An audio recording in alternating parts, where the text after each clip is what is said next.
Então, boa noite. Hoje a gente continua no capítulo 2, na seção 2.5, continuidade.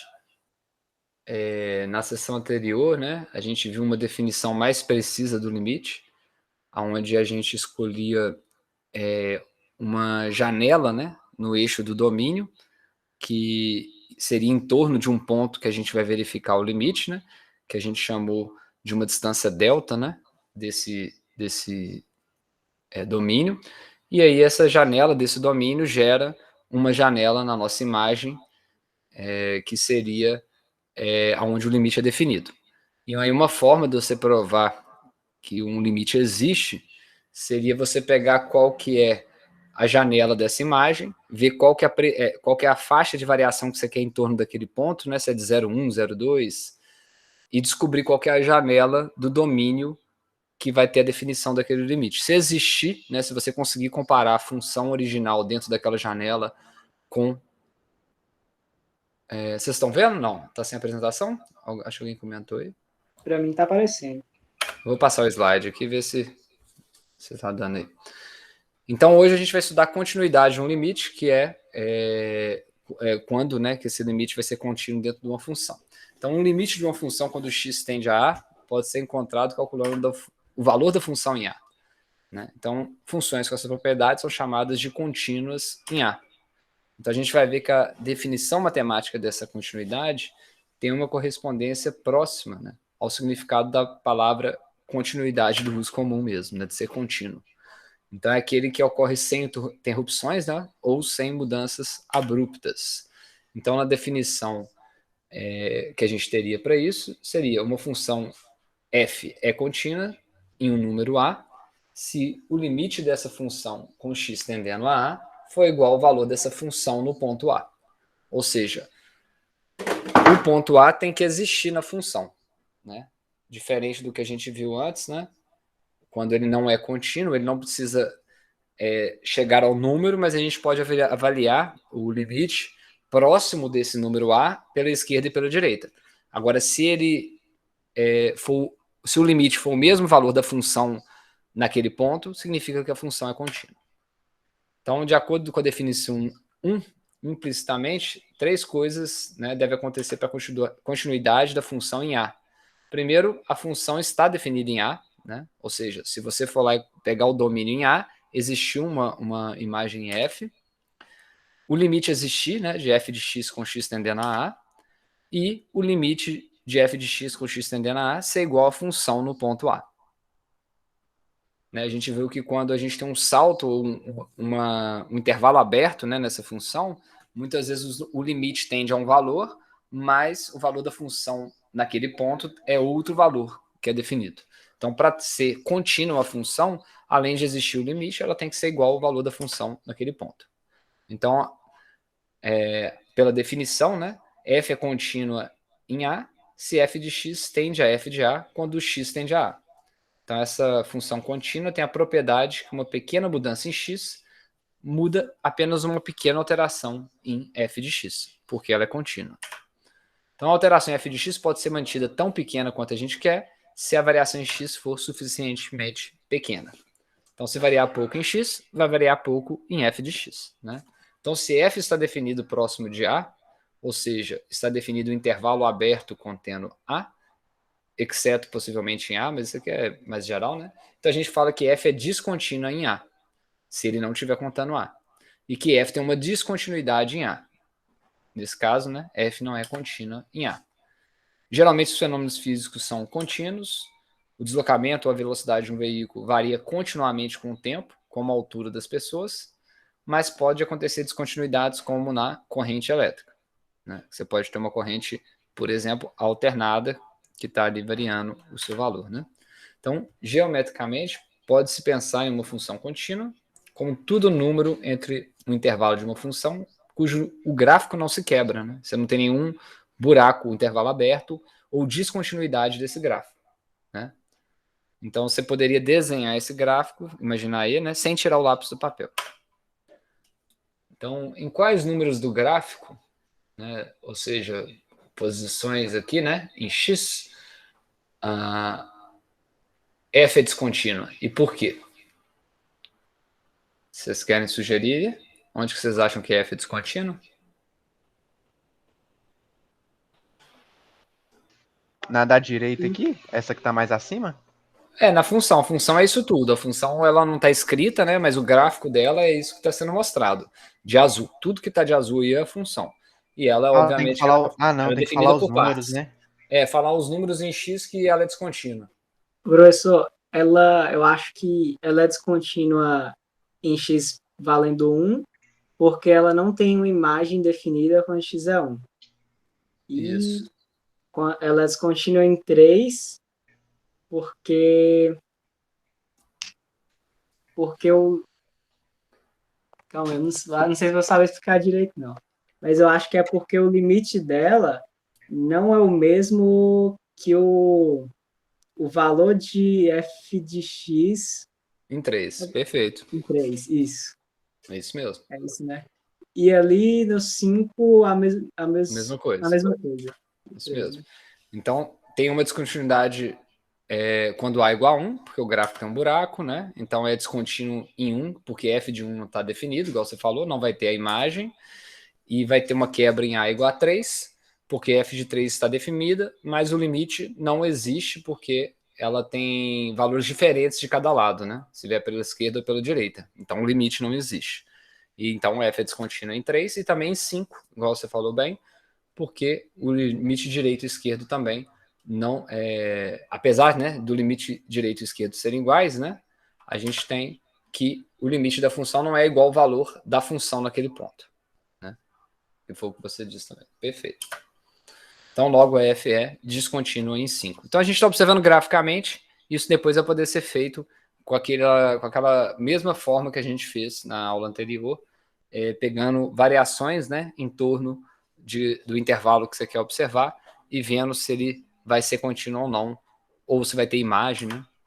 Então, para um segundo exemplo, onde cada uma das seguintes funções é descontínua. Então, vamos começar com essa primeira função, que ela está um pouco mais, não sei se vai estar um pouco mais simples, mas dá para imaginar alguma coisa aqui. Vocês acham que estariam descontínua aonde essa função A? Para x igual a 2, que ela não teria a imagem, que ia tender para o infinito.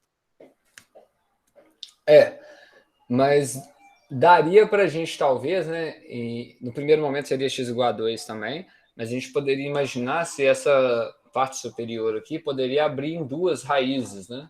Um produto de 2. E aí, se pudesse abrir, né? Não sei se é o caso, né? X menos x mais 1 vezes x menos 2 daria isso? X mais 1 vezes x menos 2.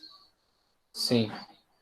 Por exemplo, né? Então, x mais 1 vezes x menos 2, eu poderia abrir, né, a letra A nesses dois casos, né? E poderia dar para cortar, né, dependendo do caso. Mas é igual você falou, né? Se esse número quando ele está próximo de 2, né? Quando x está próximo de 2, isso daqui vai estar próximo de 0 e isso vai para um número muito grande. Então, f de 2 não vai ser definida, então ela vai ser descontínua em 2, né? Mas ele vai ser contínuo em todos os demais números. Professor, Sim? uma dúvida também quando eu estava fazendo atividade. Se eu conseguir, por exemplo, cortar esse x menos 2 aí, com a parte de cima, aí, por exemplo, eu poderia cortar e considerar que o 2 poderia ser uma resposta, por exemplo, ou não? Ou de qualquer forma, mesmo se eu conseguir cortar ele, ele não vai ser... Não, é porque apesar de não estar não tá definida a função em 2, né? Porque aqui vai para infinito, né? Então, independente do limite dela, em 2 não pode, você entendeu? Porque em 2 aqui vai ser dividido por 0, ela tende a infinito, mas o limite pode existir, porque o limite às vezes está procurando próximo daquele número sem pegar o número, né? Então, aí daria para fazer isso que você falou. Dependendo do limite, ele vai existir, porque você pode abrir o numerador em x mais 1 vezes x menos 2, né? Cortar o x menos 2 com o x menos 2, e você vai ter x mais 1 em cima. Então, o limite vai existir, mas a função em x igual a 2 vai para o infinito do mesmo jeito. Entendeu? Então, por exemplo, se eu fizer essa simplificação aí, não vai ser a mesma função? Eu não posso afirmar que se eu cortar esse x menos 2, o f de x vai ser a mesma coisa depois que eu cortar. Se não vai ser a mesma função? Se tipo, eu posso Não, mexer não vai ser a mesma função, exato. Porque aqui é como se fosse uma divisão das duas funções, né? Na hora que você faz o limite, você pode fazer isso, né? Que eu tô te falando, né? De abrir a parte superior e simplificar com a parte de baixo, e o limite existir. Mas a função é esse termo sobre o de baixo, né? Senão a função seria x menos 1, seria uma reta, né? Entendeu? Entendi, beleza. Obrigado. Então, no caso aqui, ó, ao desenhar essa função, né? Em x igual a... porque aqui é a divisão de duas funções, né? Que é a função, né? Mas ela está como se fosse a função de uma reta, né? Se você olhar aqui, ela está como se fosse a função de uma reta que é x menos 1, porque passa em 1, ó, mas não existe, ela não existe em 2, né? Porque essa parte no denominador vai explodir, né? Iria ir para infinito. Né? Então ele ficou com o intervalo aberto. Na letra B, desculpa, né? É a mesma função da letra A, né? Se x for diferente de 2. Agora, se x for igual a 2, em vez de estar, né, um intervalo aberto, ele vai estar um valor 1. Né? Então, Ô, professor, me sim, responde uma dúvida. É que eu vejo os gráficos, eu vejo esse pontinho que. Tá vendo esse pontinho aí que não tá pintado? Ele significa o quê? Eu sempre vejo, eu não sei o que significa, é não. um intervalo aberto. Não tem. Ah, intervalo aberto. É um intervalo aberto. Então, Ah, a sim. função existe o limite dela à esquerda e à direita e pode até tender ao mesmo valor, que vai ser próximo de 2. Sim. Mas ele não vai estar definido em 2. E no caso do intervalo aberto, eu tenho que usar qual sinal? Eu tenho que usar os conchetes ou os parênteses? Ou a chave? Geralmente é a chave virada para fora, né? Ah, sim. A chave não, o colchete. O colchete para dentro é intervalo fechado, por exemplo, intervalo entre A e B, né? Uhum. Aí vai ser um intervalo, o colchete fechado. Intervalo aberto é um colchete pro lado de costas, né? Sim, de costas, sim, entendi. Isso na forma de escrever, né? No apêndice tem essas nomenclaturas, né? Mas Sim. o legal é à medida que vocês for ver no escrito, se vocês não perceberem, vocês voltam e vão consultando. Não adianta, né, ficar Ok. lendo lá e decorando. Uhum. Então, Professor, sim? nas atividades lá, por exemplo, quando pergunta o domínio, e eu tenho mais de um conjunto, por exemplo, um vai de 1 até 3, do outro vai de 5 até 7. Eu posso, tipo, escrever dentro dos colchetes e colocar uma vírgula e escrever outro, tipo, Pode. eu vim saber como que eu deveria representar quando são mais de um conjunto. Escrita, né? Quando você vai escrever, né? Isso, a forma Pode. certinha. Beleza. Então, a função B, eu estava pulando para C aqui, né? A função B, na verdade, é 1 sobre x ao quadrado, se x for diferente de zero, porque quando x é igual a zero, obviamente que ela iria explodir, então não vai contar, né? Não vai valer, não vai ter valor a função em x igual a zero, mas em x igual a zero ela vai valer 1. Então, a gente teria um salto, né? Como se fosse um intervalo aberto e o valor de 1 em uma outra posição. Então, qual que vocês acham que seria, né? Se seria descontínuo, né? Onde que seria descontínuo essa função B?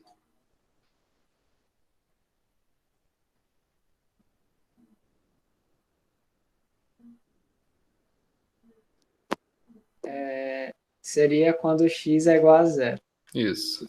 Então, aqui a gente sabe que f de zero está definido igual a 1, mas o limite de f de x com x tendendo a zero não existe, né?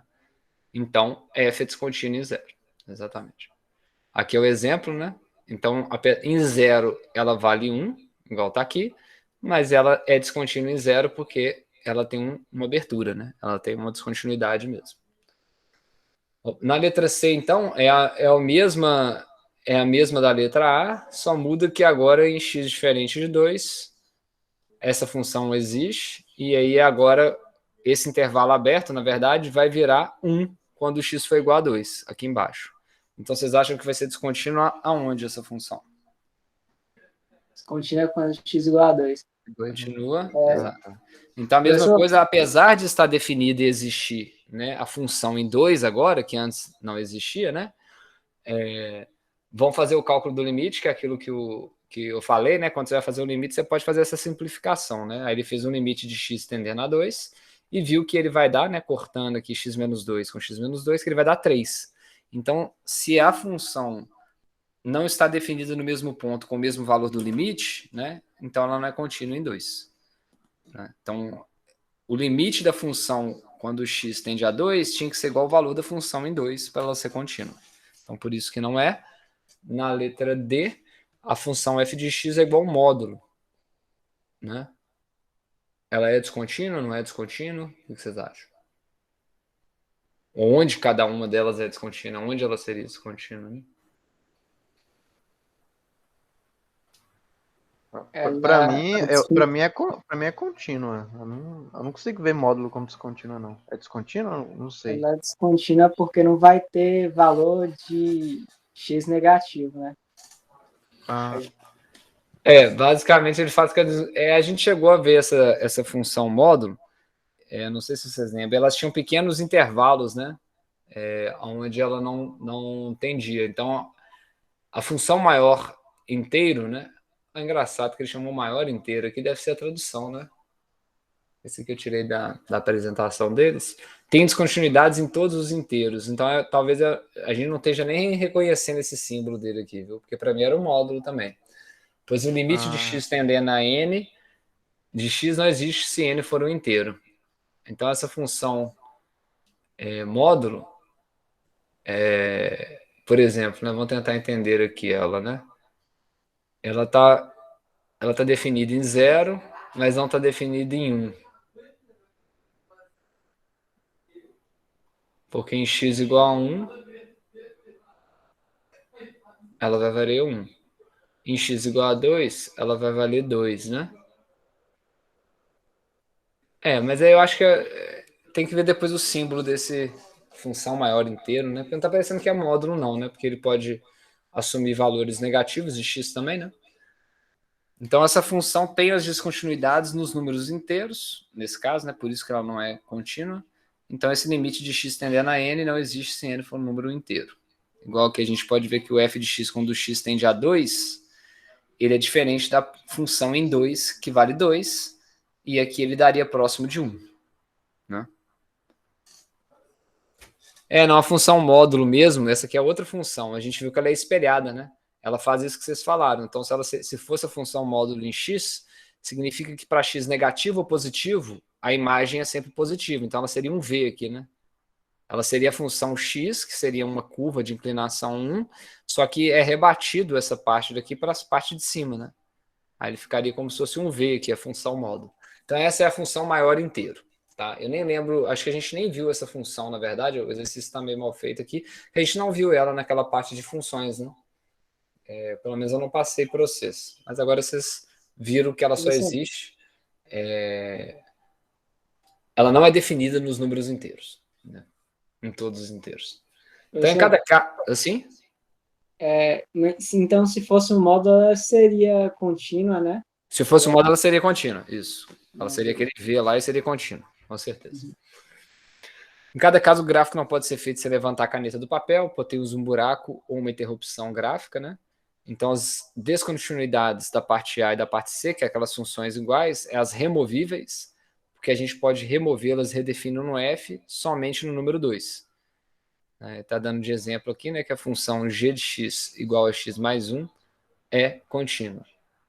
A descontinuidade da parte B é a descontinuidade infinita, que é aquela que ela é dividida por 0, né? Esses são só nomes, né, das descontinuidades, que ele está dando nomenclatura para cada uma delas, né? E da parte D é descontinuidade em saltos. Então tem a descontinuidade infinita, quando tender para infinito. Aí em saltos, quando você tem o limite indo para um valor, mas a definição da função em outro. E são removíveis quando você pode redefinir f somente sobre o número 2. Né? Então a gente chega na definição de uma função contínua, né? Uma função f é contínua à direita em um número a, se o limite dessa função à direita for igual ao valor da função em a, e à esquerda ela vai ser definida se o limite dessa função, quando é aproximado pela esquerda, for igual à função.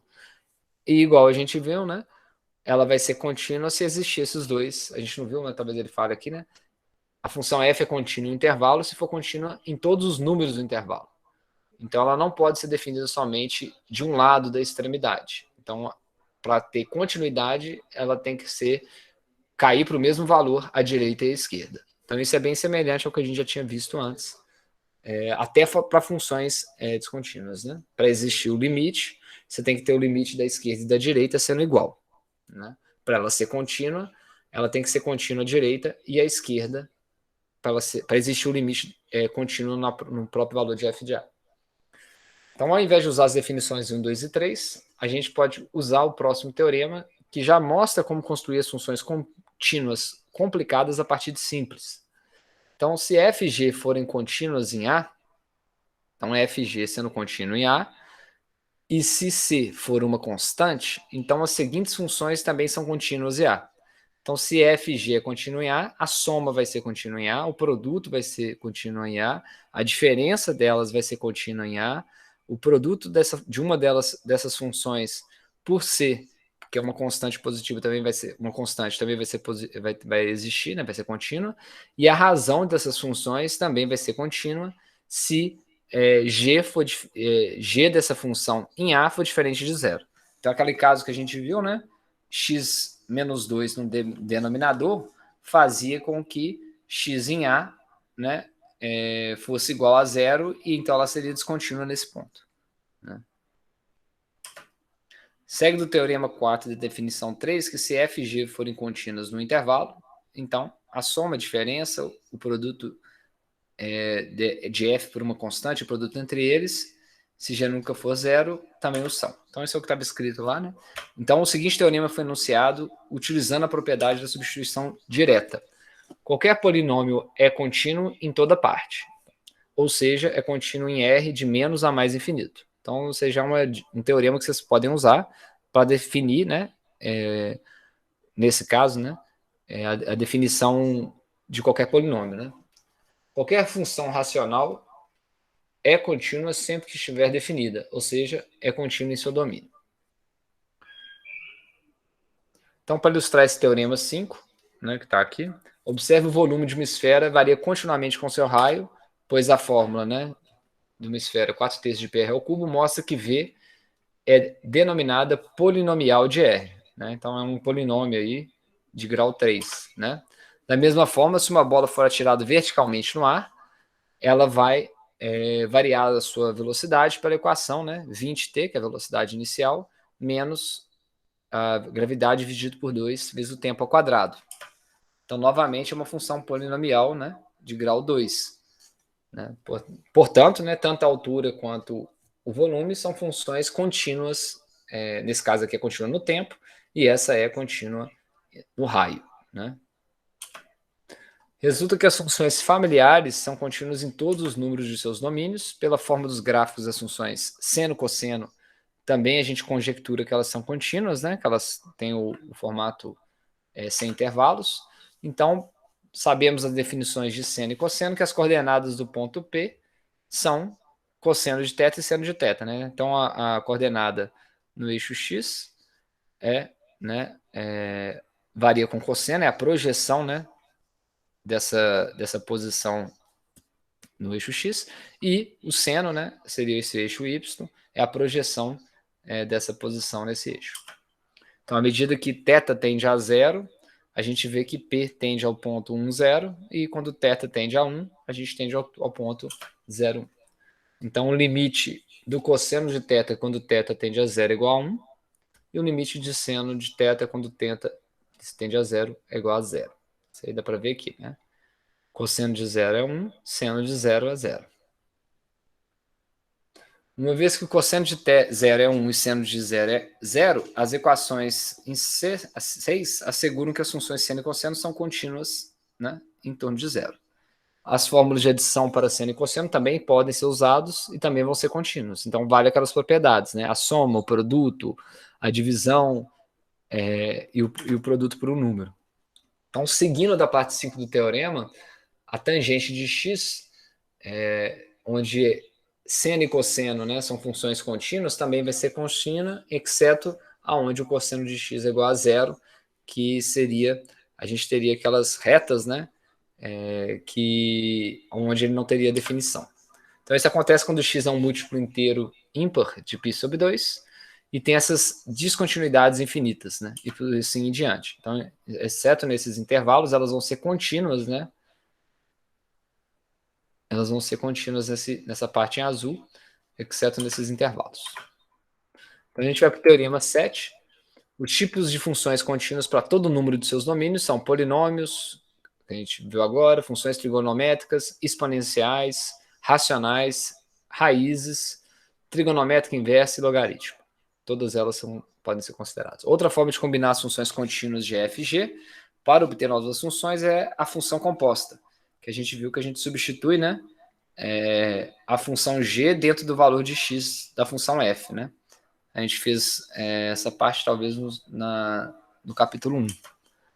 Então a gente pode utilizar essa ideia da função composta por um limite. Então se f for contínuo em b, né, e o limite da função g quando x tende a A é igual a b, então quando a gente faz um limite de uma função f com a mesma tendência, né, de x tendendo a A, só que em vez de ser em f de x, é em f de g, ou seja, é a função composta, tem que ter o mesmo valor, né? Vai existir o valor dessa função no ponto B. Né? Vai ter o mesmo valor de B desse limite. Em outras palavras, né, o limite de f de g de x é igual a f, né? Então você pode passar o limite, né, tirar o f, a função f dentro do limite e descobrir o f no ponto aonde o limite de g de x, com x tendendo a A, vale. Então, só substituir aqui para a gente ver, né, que o limite de g de x com x tendendo a A é igual a b, então esse limite vai ter que ser igual a f de b. É isso que está escrito. O teorema 8 é intuitivo, pois se x está próximo de A, então g de x estará próximo de b, e como f é contínuo em b, se g está próximo de b, então f de g de x vai estar próximo de f de b. Teorema 9, se g for contínuo em A e f for contínua em g de A, então a função composta f de g é dada por f de g em x, né? Ou seja, a função f composta em g de x é contínua em A. Essa é uma propriedade importante das funções contínuas expressa, né, em textos avançados em cálculo. Então, essa teorema do valor intermediário a gente não vai provar, né? Na verdade, quase nenhum teorema que a gente está provando. A gente acaba mostrando um exemplo de quando ele é válido, né? É diferente de provar, né? Que geralmente fica em textos avançados de cálculo. Então, vamos supor que f seja contínuo no intervalo fechado. Aqui, ó, é o intervalo fechado que eu falei com você, né? O colchete para dentro. E seja n um número qualquer entre a definição da função no ponto A e no ponto B, mas que sejam diferentes, né, a imagem dessa função nesses dois pontos, então vai existir um número C em A e em B, de tal forma que essa função em C vai ser igual a N. Então esse seria o teorema do valor intermediário, que permitiria você encontrar pontos intermediários entre dois valores da função que não são o mesmo. Então, isso aí é aplicado em teoremas, aplicado, né, nas calculadoras gráficas para preencher os pontos. Porque o processo de construção de um gráfico, né, se a gente fosse fazer na mão, é fazer uma tabelinha com alguns pontos e depois ligar esses pontos. Mas ligar esses pontos é certo? Então, as calculadoras gráficas utilizam, vamos falar, desse teorema do valor intermediário para preencher a ligação entre esses pontos. Então, o teorema Mena afirma que uma função contínua assuma todos os valores intermediários entre os valores da função em A e em B. Né? Então, observe que o valor de n, então aqui tem um valor de n, que a gente está pegando, né? Pode ser assumido tanto na parte A quanto na parte B, né? Ele está aqui, né? Pegando, nesse caso, em C. E aí é que a gente tem as nossas duas funções, né? A função em azul, né, é a função f. Aqui está qual que é o valor dela, que ela vale em A. Qual que é o valor dela que vale em B, né? Aqui é a mesma coisa, né? A e B, aqui é a função f de x. E a gente pode ver que se f de A for diferente de f de B, né, sempre vai existir, né, um intervalo n onde vai existir essa função. que vai estar entre os dois. Só um minuto aqui que está caindo.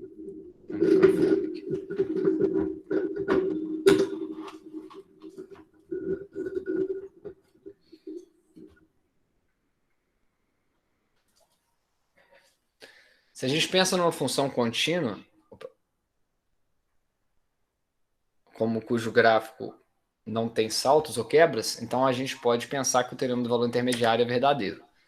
Em termos geométricos, ele afirma que se for dado uma reta horizontal y igual a n entre A e B, então o gráfico de f não pode saltar a reta. Ele precisa interceptar y em n, em algum ponto. Então aqui ele não poderia saltar, né, daqui para cá, ele teria que interceptar em algum momento n, né, igual ele está interceptando aqui no caminho. Né? Então, para mostrar isso, né, ele está mostrando aqui a definição dessa função f de x em A e em B, uma reta que está definida em y igual a n, e o gráfico tem que interceptar em algum momento, né, nesse ponto, em algum ponto, né, da função. Então, essa função f do teorema dessa tem que ser contínua. O teorema do valor intermediário não é verdadeiro para as funções descontínuas. Tá? Então, a gente pode usar uma calculadora gráfica ou computador para ilustrar o uso do teorema do valor intermediário.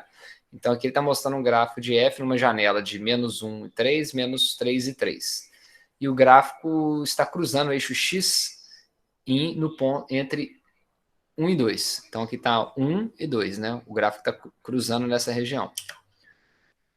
Dando um zoom, né, a figura mostra o resultado ao se aplicar um zoom, agora entre 1,2 e 1,3, menos 0,2 e 0,2.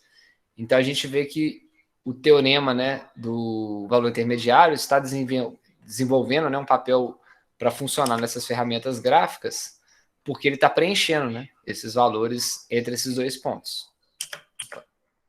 Então, um computador calcula um número finito de pontos, onde ele acende os pixels, e pressupõe que a função é contínua e acende todos os valores intermediários entre os pontos. Igual eu falei, né? Ele também usa uma tabelinha que não vai ser um intervalo infinito. E ele usa esse teorema do valor médio para prever que deve existir, né, um ponto intermediário entre esses pontos para ele fazer uma função contínua. Né? Então ele conecta os pontos acendendo os pixels intermediários. Isso é só para ilustrar o teorema do valor médio, né? Então era isso que eu queria passar para vocês hoje, a gente passou um pouquinho. E eu vou... Deixa eu encerrar a gravação aqui.